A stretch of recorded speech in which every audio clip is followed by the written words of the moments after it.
Ladies and gentlemen, welcome to another Stand Up Indoors with Austin Denny.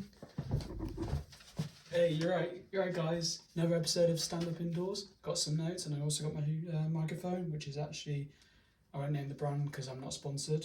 Unless you want to sponsor me, Siam.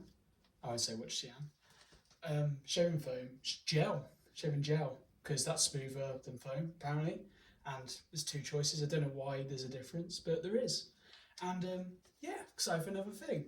Yeah, I'm here to talk. Well, today's gonna be a good one. I've been having to do a lot of wedding stuff lately. I'm not getting married. I'm single. I'm just planning for the. I'm just very optimistic. But no, yeah, I'm gonna be a best man, so I'm excited. But like I've heard a few weird. I've got a few people I know that are getting married now, and one of them I won't name names. They're called John. They had to ask for you. They have to do the whole thing. They have to before they do it. They have to go up to the parents before and ask like, so may I ask, what are your intentions for my daughter? And I just thought, what? Why is that still a thing? Why? Why? Why is there intention? Like the phrase in general, what are your intentions for my daughter? Like, I know it's a very boomer mentality. That very boomer mentality, or like it's like seeing your woman as an object, and you know what, controversial. I'll avoid that because it's meant to be a sign of respect, and I'm trying not to put anyone of my people I know in jeopardy. Well, in terms of my friendship with them is in jeopardy if I say this stuff. It's very boomer mentality. Like, what are your intentions of a daughter? Like, what do you think they are? I'm not. It's not like, oh yeah, I'm actually planning a murder. I never. what? Why else? Why else would be? Why else would you ask your intentions? I don't get it. Like, let's like without like it's not worst case scenario situation. Like you just have to get. I mean, to fair, for every time the bloke asks, well, if anyone asks that, oh jeez, could be a cancelable offence that. But um, no, anyone asking is not. It's an old fashioned phrase. Like it's not. We don't have a 5 year plan. It's not like, oh, what do you plan? So what are your steps? Every step. So marriage, honeymoon, babies, house, house and babies because we need security. Maybe dog. Get your mortgage. 9 to 5. Keep going. Keep going. Keep going. You better last to the end. You better not divorce my daughter. If you divorce my daughter, I'll come for you. No matter how old I am, I will come for you. I'll divorce you. I mean, you're already divorced in my eyes. Like, I don't get like the in denial fathers. It's the fathers are always in denial. No, I don't know a father that ever chooses to get along with their son-in-law in first time meeting. Like, you have to be very optimistic. It's fair, I understand. You have to be very optimistic father to say, because you're the guy who's going to be shagging my daughter, and no father's going to accept that. You're my daughter, and I was about to go a weird route then, about saying that. No, you know what? I went to Safari Park recently, basically, and the draft dad tried to get the draft daughter, and it's messed my mind ever since. I say fuck my mind. Well, it did. The draft fucks, but not me. Jeez. Well, let's keep going. um, yeah, I just like we need ballsier, ballsier boys. We need boysier people. So what I mean by that is the person asking for marriage, not to the parents. Oh dear. um, you don't ask the parents for marriage. You ask the parents for permission. And it's fair. It is a sign of respect, and they like it. It's like, oh, they care. They're thinking about us every time they go for it, and I get it. So like in reality, they don't have a choice.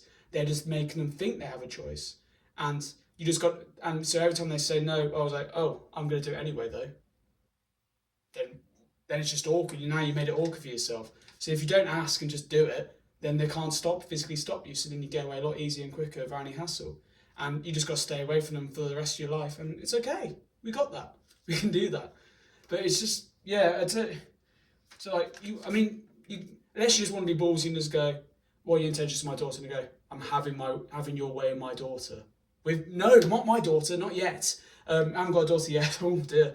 No, having a way with your daughter, and that I think that would be the ballsiest thing you could possibly do, because they don't expect you to say something like that. They expect you to be in fear of them, and because now we're in a generation of bulls, that we don't care what we say. We quit our jobs and we just keep on going. That's our generation now. Whereas they're in a generation where they stick their jobs out to the end of time itself. Like that coal mine isn't going to sort itself. That's the only old person reference I've got, and it's not an old person reference. It's any person, because anyone working coal mine, all ages, even the kids. They used to get the kids back up there back in the day. I don't know why they didn't do that. It's creating jobs, isn't it? It's creating jobs for the younger generation. But no, that's it. You never say that. I mean, it also sounds a bit stubborn if someone went, "I'm having your way with my daughter." Like, it sounds like a child throwing a tantrum now.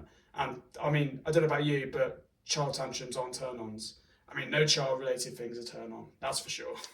Jeez, imagine that though. Like, it's just not very. And if you, like, that's where we have to grow up. We're not very attractive as children. So why would we keep our child tendencies in flirting? Like, you don't go, "I really like you." I mean, to be fair, that is going to the point and a bit of confidence, but you have to learn the alphabet first. You have to definitely get that part going first.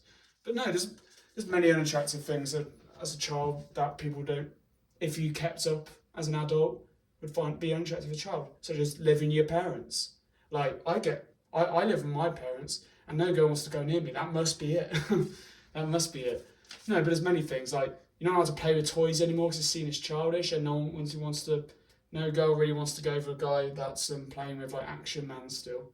Like, they want you to be the Action Man, and that's just not very realistic nowadays because the safety regulations and all that. It's just not. It's not ideal. It's not ideal, guys. No, it's not. But no, there's many things like throwing tantrums. Like, you're not allowed to shit yourself anymore. But that's not a turn on. It was never a turn on, to be honest, unless for some people it is, but majority of people, I'd say 99%, it's not a turn on. But yeah, like things like slamming doors, like that can get your relationship straight gone. Like, any respect your partner, because you don't want them to divorce you and then take your money. That's the life lesson we need to learn, really. But some things are good. Like, children like to do role play, make believe. But adults like to do that too, usually in the confines of their own bedroom. But hey, if you've got to keep your childlike imagination going, might as well be in the bedroom. Just don't go playing Barbie dolls and stuff like that. And Ken and Barbie, I mean, they don't have penises, but they still work. I mean, they didn't work in the film, but well, that was the film. This has been Stand Up Indoors. Good attempts, better attempts. We're getting better, aren't we? Yeah. Not sponsored yet, but we'll get there. Remember to like, subscribe, comment. Let me know what you think. You don't often get that in stand-up things. They usually try and flick you off, but no one can flip me off here, so that's the beauty. But thank you for watching and joining, and yeah, see you in a bit. Thank you. See you in a bit, guys.